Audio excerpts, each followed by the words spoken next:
Good morning, students. Now we'll start discussion of chapter 12 from your history book, that is India after independence. In this chapter, we will discuss that India after independence has faced some problems. Here you are watching the picture that was Mahatma Gandhi's ashes being immersed in Allahabad in February 1948, and people were invited. They were loving their leader, so they were annoyed by that incident. India was divided into India and Pakistan, so a new and divided nation came into existence after independence, and India faced a series of great challenges as a result of partition. So first problem was 8 million refugees. Refugees were the persons, those who came from Pakistan to settle down in India. And it was a great problem to give them food, shelter, jobs, everything they needed. And the secondly problem was of princely states. So what were princely states? States which were ruled by Nawabs or Maharajas were called princely states, and there were almost 500 princely states in India, and it was problem to persuade them to join India because they were free to join any country, India or Pakistan. And the problem of refugees and princely states had to be addressed immediately. And another problem was political system. Which political system to be adopted that best serve the hopes and expectations of population was also problem.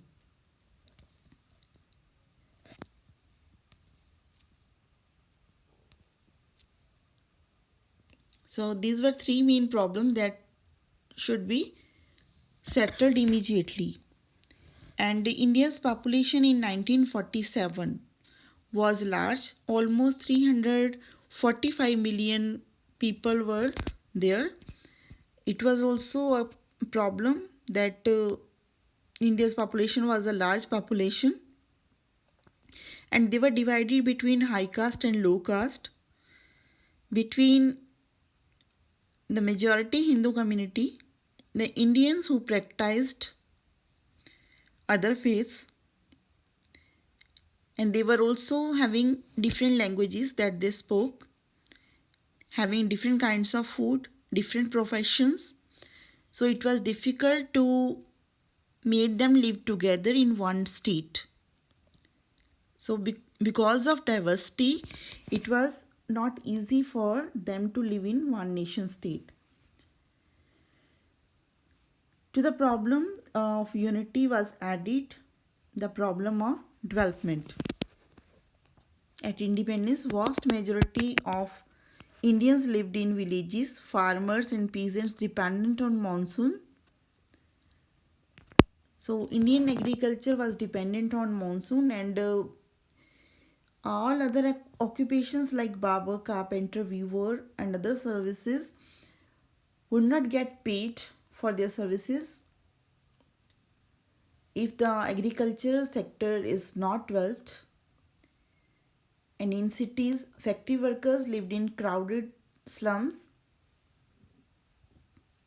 having very little access to education and healthcare. So these were the problems of agriculture sector and of urban areas.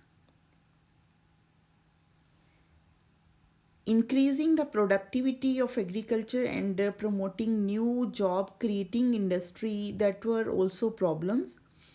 Unity and development also go hand in hand. So many problems were facing at that time.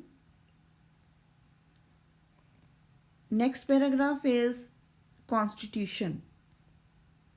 Constitution is written Between December 1946 and November 1949, some of 300 Indians had series of meetings on the country's political future, and the meetings of these were called Constituent Assembly meetings that were held in New Delhi. But the participants came from all over country. They were having different political parties and different groups, different languages, different regions.